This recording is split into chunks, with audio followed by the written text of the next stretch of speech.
And the green flag is out for the Southern 500.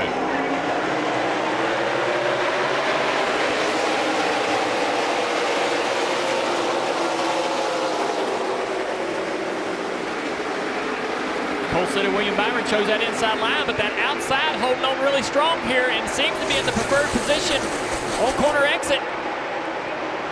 Brad Keselowski getting a little help here from Kurt Busch. Down into 3. It'll be hard to keep that momentum on the bottom. William Byron stuck on the bottom. Keselowski is going to roll the outside, make it work. Going to lead lap 1.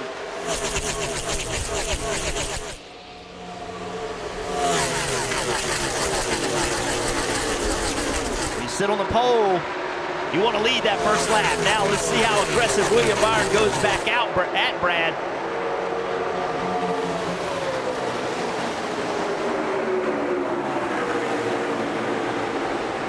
And guys, as they come out of turn 4 and go down the front stretch, could you ever imagine that they would still be wide open going through 1 and 2, not lifting? Yeah, Darlington is one of those tracks that you always ran really hard on this end of the racetrack. As tires wear out, that's going to go away. And right now, that makes this other end of the racetrack that they're approaching now, 3 and 4, that's going to be the most important end of the racetrack early in runs. There you see Kyle Busch trying to make his way through the back of the pack, using all of the apron down in 3 and 4. Used a lot of apron on corner exit. The whole car down on the apron there. That's hard on the tires, but I figure he knows what he's doing. Just 3 laps remaining, though, in stage 1, Marty.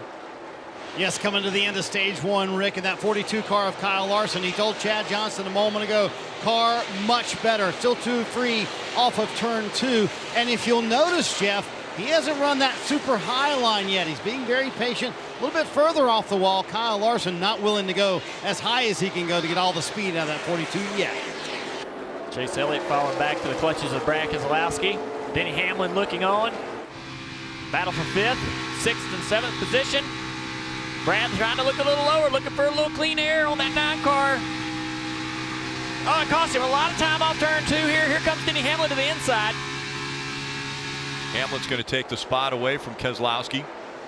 And so Hamlin up into 6, now under 2 laps to go.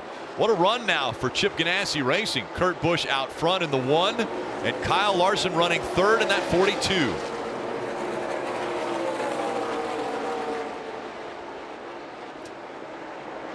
The 48 car, I said that Larson was going to run him down. Well, when Larson got to him, Jimmy Johnson got faster. So Jimmy Johnson had some in the tank. He was taking it easy. So watch for Jimmy Johnson as we're coming to the stage end with Kurt Busch going to take critical stage points for the 48 here. Great stage points, but a stage win for Kurt Busch at Darlington. It's in a segment. 4 laps to go in a segment, not in the race, in a segment. We talk about how important the playoff points are. That all proves it right there. There's the 42 having his issue. I'm not sure exactly what happened there. Look at those marks on the racetrack, man. Here's the pass the 11 made. Great move. And his teammate Erik Jones is sitting back there watching it. And he was presented with the equal opportunity. We've got a problem here. 51. BJ McLeod has gotten in the fence. Yeah. Probably won't get this restarted for this stage. So. Wow. Let's see how this happened. There he is, BJ in the number 51. Be a little contact there. Oh, yeah. Man. Or a lot of contact. That tiff come up the racetrack. BJ McLeod, man, throwing it back to Burt Reynolds. Yeah. A stroke of race. Stroke of race, man. That's just checking in the South. Great documentary. Movie. Kyle Busch wins the stage. Jimmy Johnson lost a few points there. See how it plays out. And let's talk about the pit strategy going on here. Brad Keselowski Racing, William Byron right there. So see, they're clearly on a 3-stop strategy in this final stage. Is the 2 car of Brad Keselowski. We see tires meaning everything here at Darlington, right? They're about 2.5 seconds faster than older tires. So if you stop an extra time, but you have that extra run with all that fresh rubber, Can you make it work out of the three-stop strategy and maybe win this race? Well, the problem I have is, as you see right here, is the 48 just pulls down and easily goes by Brad Keselowski. He was running 7th when he started this plan. The 48 will put him back into 7th currently, and he's over a half a second off already with 8 or 9 lap tires being old. I think that missing pit road hurt this strategy, and I just don't think the run's long enough. I think too many guys are kind of on their strategy. They short pitted the first time. They'll run long on that last time, but it's going to have to be, he's going to have to get really lucky. How about that? Really lucky in traffic. He just gives up so much time. On the right-hand side, you see a lot of smoke out of the 6 of Ryan Newman. Looks like he's picked up a tire rub. Yeah, contact with somebody. All the lettering's rubbed off of the left rear tire. This could be big for this point race. Yeah, guys, he's made contact with the wall. Ryan Newman saying, in fact, it's still rubbing right now. They are up on the wall. The crew is ready to bring him to pit road. As it sits right now, he's +7 above the cut line. That will dramatically change. And boy, you can see that rub right there. It's actually on the left side. The left rear is where the rub is, guys. Yeah, he's made contact with another car. You can hear him still rubbing. He's smelling it. You can actually smell that tire rubbing. Not rubbing down here that bad in turns 3 and 4, if at all. But man, underload in 1 and 2. Just so much faster than 1 and 2. Probably that car travels just a little bit more than it does in 3 and 4. And he's a lap down, but he's not in the lucky dog position. He's not. He could stand to back off a little bit maybe and not put that rear in so much flex that it creates such a bad rub in 1 and 2, and maybe preserve this tire long enough. See Chase Elliott passing him. Yeah, Chase Elliott, he's a lap coming down. He's coming. Yep. He's got to come. Nope, he's just backing it down a little bit. Looks like he's just backing it down a little bit, trying to preserve that tire. Look at this Oh, big crash here. Did he Slamming the wall hard. The 34. You see the 24 also involved with William Byron. The 11 was. That blue car jammed up a little bit. Michael McDowell in the 34, the back end of the car gone. You see Denny Hamlin looking back in his mirror.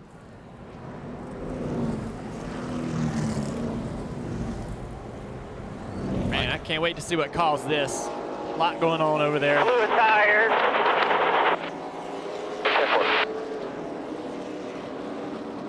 Sounds like Michael McDowell saying that he blew a tire. Maybe trying to slow down and come to pit road. Couldn't keep the car low enough. Here we go. Got a replay coming here.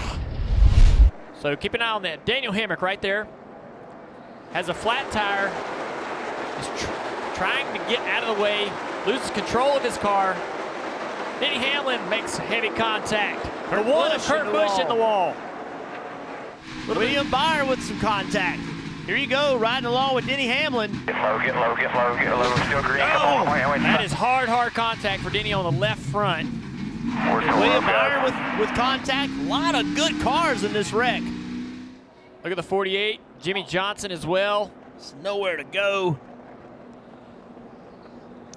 Hard lick for Michael McDowell. How much Jimmy Johnson's left front, a little bit of damage. Hole. Yep, a little aerodynamic damage there to the left front hole in the 48. See, Alex Bowman in the 88, I think he got through clean. Watch this contact.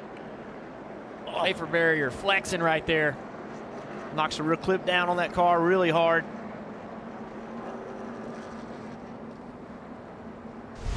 All these cars running together and it happened right in front of them. This changes. It's an opportunity. Who can take advantage of this? And you got to stay in line until you get to the start-finish line. Larson, Erik Jones, side by side. And then Jones tucked in behind Larson. Now he makes the run for the lead. Erik Jones on the bottom of the racetrack. Down the backstretch, and he takes the lead at Darlington. Not so fast. The 42 of Larson back to the inside. What a run into 3. Dives hard down into the corner to take the position back. And Keselowski on the bottom of the racetrack trying to get third, trying to get fourth. Clears Alex Bowman. Now the fight back for the lead with Erik Jones underneath. What a battle. Too wide once again. Jones just in front of the 42. Maybe a little contact made as they go through the center of 1 and 2. They don't care what time it is. They're ready to go.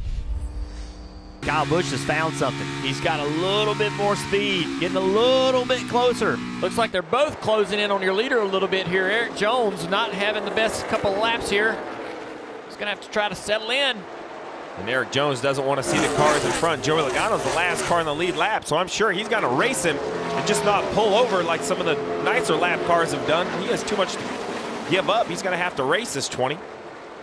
Logano currently scored 15th, the last car on the lead lap. Oh, that 18 right against the fence, man. That's as close as we've seen many people run up in 3 and 4 against the wall. These guys are going to start to push the limits here. Trying to find every little piece of grip they can out there. It's a great point you made about Logano, Steve. Joey Logano is not going to give this position up, and that is going to be a disadvantage. Erik Jones is going to have to find a way around him, and it's going to be tough. All three of the top three ran way lower as they were going through 3 and 4. And now the 20 is to the back bumper of the 22. We'll see what he can do with Logano, trying to get by him, trying to put him a lap down. It's right here. If he can really slow his momentum up, turning early like that, going to have to time this pass correctly. Don't want to get stuck beside the 22. There he goes, drives to the bottom. Doesn't look like he's going to clear him here off of turn 4. He's going to need to clear him. He ain't going to do it. So that's going to slow that momentum up. Contact there. Little contact on that right front fender. Oh, that's frustrating. That's frustrating for the leader. Once again, side by side, off of the corner. Can Erik Jones stay wide open? Cleared him. Good run there for Erik Jones. Focus out Puts front. Logano a lap down. Now, the 18 and the 42 will have to try to get by. Under 6 laps to go. Kyle Busch right up against the wall through 1 and 2. Erik Jones a little bit lower through that turn, and now the gap has extended a bit between the 20 and the 18. Now the 18 dives down low. He had to. He saw the last couple of In the wall. Oh, Jones the in the wall. That's what I was talking about. He couldn't go any higher. It didn't hurt him, though. He stayed in the throttle. Just barely tapping that right rear on that fence, man. That's almost perfect. Even in that wall, he ran quicker than Kyle Busch. Kyle Busch went to the bottom out of necessity, but he ran slower doing it. Erik Jones driving like a veteran.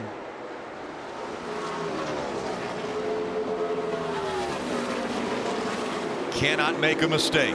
Erik Jones. Well, 18 almost into the fence. Both of these guys are right on the edge. Unreal. 4 laps to go. I'm not sure if that lap traffic, you see it out there at the end of the straightaway. It's about 20, 25 car lengths in front of Erik Jones. Will he catch the lap traffic? I think he will before the finish. I like Erik Jones. In 1 and 2, he runs his line. Doesn't care about Kyle Busch. Just runs where he wants to run. And then over here on this end of the racetrack, he took that line away from Kyle. But Erik's good down here on the bottom. He only ran the top because he was trying to take it away from Kyle. He tricked Kyle that time. Kyle went to the bottom thinking Erik was going to run the top. That's a guessing game, isn't it? You don't really know what the guy in front of you is going to do, but that did not work in Kyle Busch's favor. Erik did a really good job of that lap traffic in 3 and 4. He does another good job here in 1 and 2. The lap traffic staying out of the way, giving away to the leaders. Oh, the 18 and hard in the wall off of turn 2. He did. He hit it Hard. very hard. Coming up on 2 laps to go. Erik Jones needs to be perfect. Well, Kyle Busch just gave him an opening. You know the spotters come over the radio, that 20 car, telling him about Kyle Busch getting into the fence. Say, back it down, Jones, back it down, ease up. We don't have to run hard. You can see 18 is not in the mirror anymore. What you have to hope that he doesn't cut a tire. That this is on the Oh, he does. hard He's enough. in the fence again. He's Yeah, got the flag Hard into the fence. 18 isn't flat. Now go to the line as hard as you can. Now the 20 needs to get to the white flag. Out of turn 4. 1 lap to go.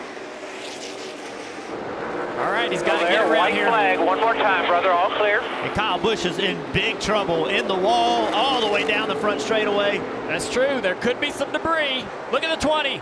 Running to very low line, staying very low. Trying not to get any type of debris on the racetrack. Larson 3.5 seconds back, running second. Erik Jones in his 100th start in the Monster Energy Cup Series is going to win the Southern 500. Erik Jones wins in 2019. I cannot tell you how proud I am of you, Erik Jones. Yeah, I mean, I'm wore out just mentally and physically, more mentally than anything, but Kyle was really running hard, and you know, he's one of the best guys out there. And our Sport Clips Camry was good, but man, I was pedaling as hard as I could, and just glad to hold him off and finally get to victory lane. I feel like it's been coming for us for a long time, so it just feels really good. You had all the speculation this year about what was going to happen next year. What kind of answer is this for you to win a crown jewel event like this, Erik? Is there anything more to say? I mean, you know, there's been a lot of doubt and a lot of speculation, and I put my heart and soul into this and this race team, and this is my living and how I want to make a career and what I want to do. And it doesn't get any better on my list. This race is really high, and it's going to look damn good to see my face on that trophy.